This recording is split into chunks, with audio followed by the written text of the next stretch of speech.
Olá, caríssimo telespectador da Rede Século XXI, obrigado pela sua audiência. Está começando mais um programa Luz da Vida, nosso compromisso semanal sempre no pôr do sol do primeiro dia da semana, domingo, dia em que celebramos a vitória de Cristo sobre a morte.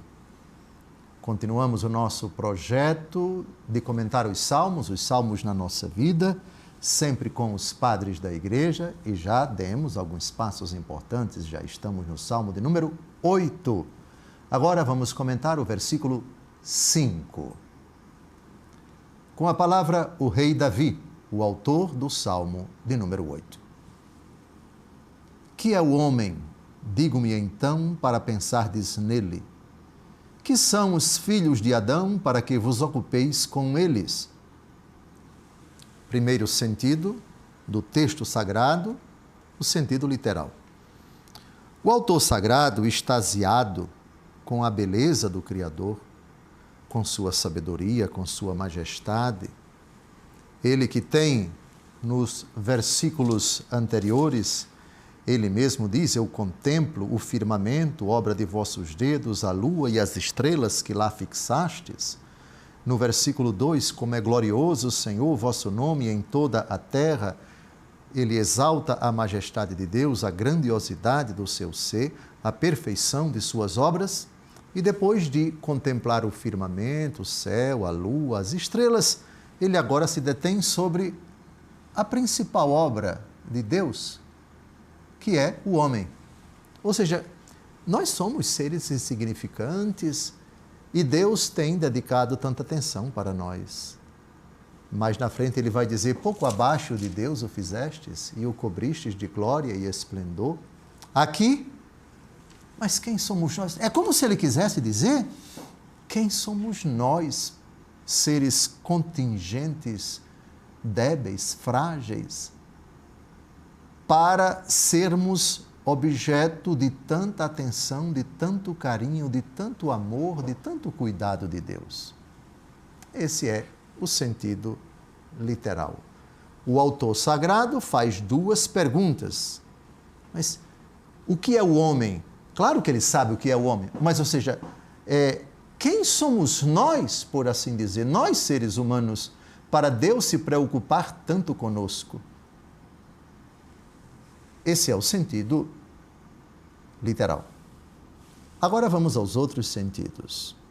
Já vimos Catecismo da Igreja Católica, o primeiro sentido da Escritura, sentido literal. Depois vem o sentido espiritual com as suas três vertentes: sentido espiritual alegórico, sentido espiritual moral, sentido espiritual anagógico. Santo Agostinho, comentando esse versículo, vai fazer uma interpretação moral desse versículo. Vamos ao texto. Que é o homem? Digo-me então para pensardes nele. Que são os filhos de Adão para que vos ocupeis com eles?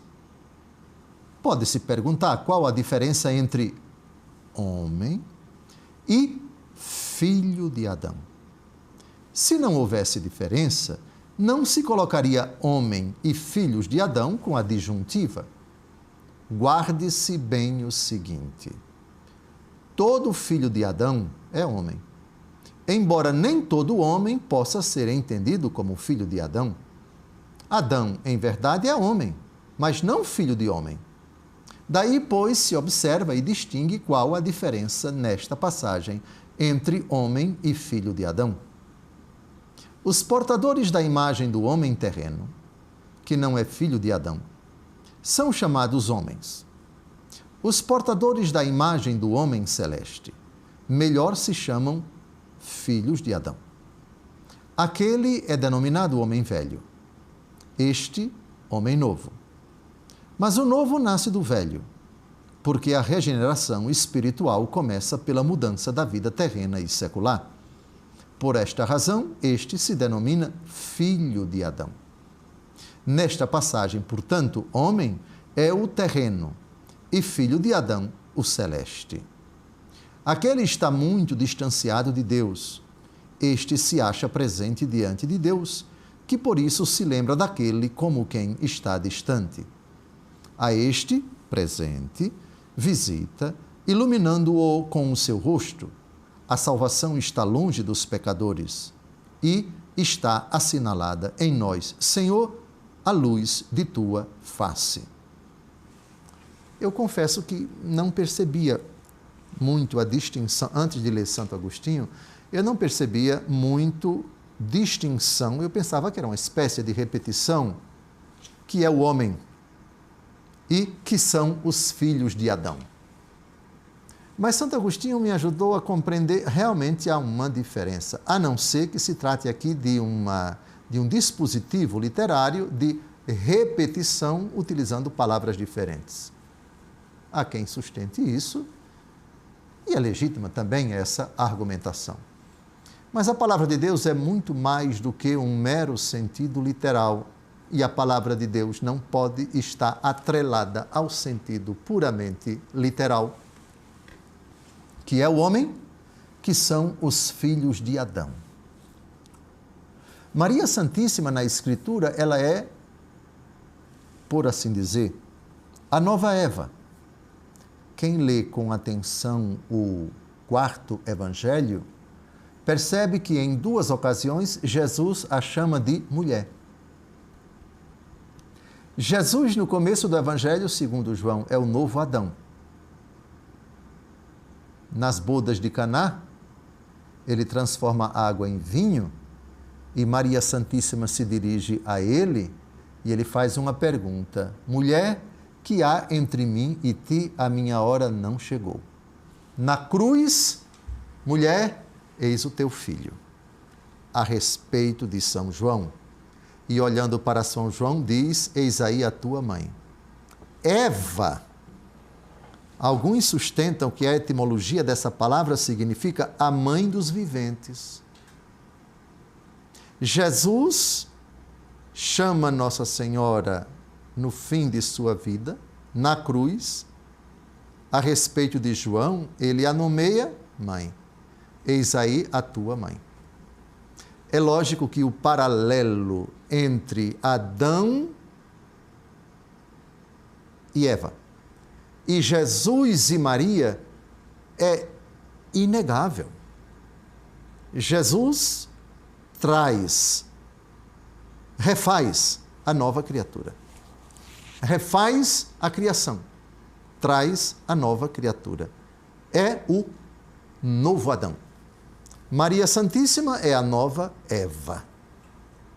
Essa comparação ela é recorrente nos padres da Igreja. Estamos lendo aqui na ótica de Cristo, que é o homem. Digo-me então para pensardes nele. Este é o meu Filho muito amado, no qual eu deposito toda a minha afeição. Ouvi-o. É o Verbo que se fez carne. É Deus na condição de humanado. É a segunda pessoa da Trindade na condição de encarnado. Quando o Filho do Homem vier, acaso encontrará fé sobre a terra? Aí está um título que Jesus gostava muito de aplicar para si. Filho do Homem. Filho de Deus, muito pouco. Filho de Deus é chamado por São Pedro. Tu és o Cristo, o Filho de Deus vivo. Mas se existe um título que Jesus gostava de falar, de dizer a seu respeito, Filho do Homem. Então agora já podemos postular a seguinte interrogação. Que é o homem, digo-me então, para pensardes nele? Quem é o homem por excelência, a partir do qual todas as coisas foram feitas e sem ele nada foi feito? O homem Jesus, Deus encarnado. Mas Deus fez todas as coisas na condição de encarnado? Ou Deus fez todas as coisas na condição de Deus? Deus fez todas as coisas na condição de Deus. Mas, Nós, homens, fomos criados à imagem e semelhança de Deus. Seres humanos, à imagem e semelhança do Deus encarnado. Mas como Deus criou Adão e Eva na condição, à imagem e semelhança do Verbo encarnado, se o Verbo só viria a se encarnar muito tempo depois?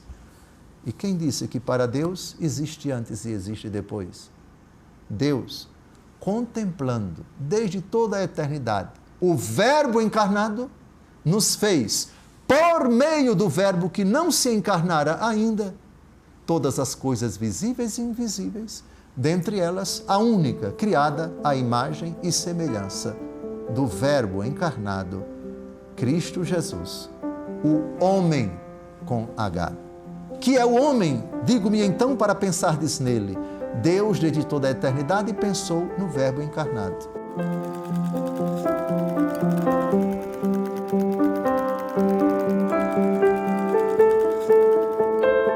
Olá, caríssimo telespectador da Rede Século XXI, obrigado por ter permanecido conosco depois desse breve intervalo.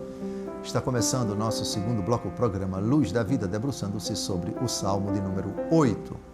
Terminamos o primeiro bloco comentando com Santo Agostinho o versículo 5 e vamos lê-lo de novo e logo em seguida vamos a uma segunda interpretação também de um bispo, também de um doutor da igreja, também de um santo, São João Crisóstomo. Com a palavra, versículo 5 do Salmo 8, o rei Davi. Que é o homem, digo-me então, para pensardes nele? Que são os filhos de Adão para que vos ocupeis com eles? Tanto Deus amou o mundo que enviou o seu Filho, para que todo que nele crê não pereça, mas tenha a vida eterna. Eis a razão da encarnação. Que ninguém perecesse, que todos fossem salvos. Eis a razão de todas as criaturas, a única que Deus quis por si mesma. O homem, isto é, Deus quis as criaturas para entregá-las ao homem. Deus não quis as criaturas por si mesmas. Deus quis as criaturas para confiá-las ao homem, para entregá-las ao homem, para que o homem dispusesse delas, para que o homem se utilizasse delas, se valesse delas. É nesse sentido que se diz, o homem é a única criatura que Deus quis por si mesma.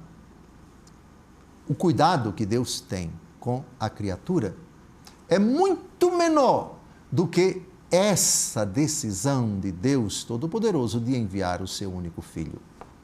Providência é algo belo em Deus, sem dúvida alguma, mas se Deus só fosse providente e não tivesse se encarnado, me parece que seria um pouco difícil você dizer que essa providência com relação ao homem que pecou, é uma providência que chega às raias da, aspas, loucura.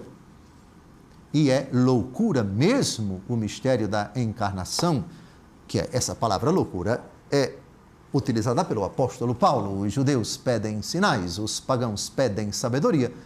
Nós, porém, pregamos Cristo crucificado, escândalo para os judeus, loucura para os pagãos, etc. É como se o salmista, incluamos aqui a visão cristã. Senhor, quem somos nós para merecermos o mistério da encarnação? Que prova magnífica e estupenda de amor de vossa parte, rebaixar-se, humilhar-se, aniquilar-se, se tornar um de nós e morrer na cruz para nos salvar. Quem somos nós para isso? É o brado cristão que lê, na perspectiva da encarnação, da morte e ressurreição, o versículo 5 do Salmo de número 8. Com a palavra, São João Crisóstomo. Maravilhosos são o cuidado, a providência e a solicitude de Deus em favor da salvação do gênero humano. O salmista ressalta porque Deus considera os homens dignos de sua atenção. Pensai que todas as coisas visíveis foram feitas para a sua salvação. Para eles realizou-se um projeto a partir de Adão, até ao tempo da sua vinda. Para eles foi criado o paraíso. Foram dados os mandamentos, as penas, os milagres, a recompensa, a benevolência após a lei. Para eles, o Filho de Deus tornou-se homem. E o que podemos dizer do futuro que lhes foi reservado? E de todas as coisas que hão de vir? Pensai em tudo o que foi feito e o que ainda será feito para a sua salvação e nos bens que eles alcançarão. Sereis tratados com respeito e vereis claramente como o homem é objeto de tal atenção da parte de Deus. O simples fato de olharmos para a criação e percebermos que o Senhor nos disse, no livro do Gênesis, crescei, povoai e submetei a terra, isso por si só já é motivo de glorificarmos o nosso Deus e dizer, meu Deus, essas criaturas não têm o privilégio que nós tivemos, que nós temos, de inteligir as coisas, de pensar, de usufruir dessas criaturas, de dominá-las, de subjugá-las, de colocá-las ao nosso serviço. Água. Temos a inteligência para represá-la, para transformá-la em energia, de energia hidráulica para energia elétrica. O sol, a energia eólica, os ventos, os cataventos, todas as criaturas vegetais, de transformá-las em comida, em remédio, etc. Meu Deus, que bênção! As águas, os mares, as ciências que investigam o mundo criado e tantas descobertas que facilitam, que beneficiam a nossa vida, isso já é motivo, sem dúvida alguma, para nós dizermos, Senhor, mas nós merecemos, quem somos nós? Mas isso é muito pouco, em comparação com o mistério central da nossa fé. Deus mesmo se fez pequeno. Deus que não pode se conter em nenhum ambiente, porque Ele é majestoso e está em toda parte, quis se tornar irrisoriamente ínfimo no ventre de Maria. Nascer como um de nós, tornar-se semelhante a nós em tudo menos no pecado e morrer na cruz por nós para abrir-nos as portas do paraíso. É no presépio e é no Calvário. Vocês sabem mais ou menos a distância em quilômetros do presépio de Belém para o Calvário em Jerusalém? Eu vou chutar, viu? Eu vou chutar. Não chega a 15 quilômetros, não. Não chega. Em ambos os momentos, Senhor, que é o homem? Tu te pequenizaste na manjedoura, antes no ventre de Maria em Nazaré da Galileia, ali residiste, ou seja, no ventre dela, durante 9 meses, nasceste como o mais pobre de todos os homens, não há relato na história da humanidade de alguém que tenha nascido tão despojado de tudo como tu nasceste, e não há relato na humanidade de alguém que tenha tido uma morte tão infame como a tua. Tudo isso por amor.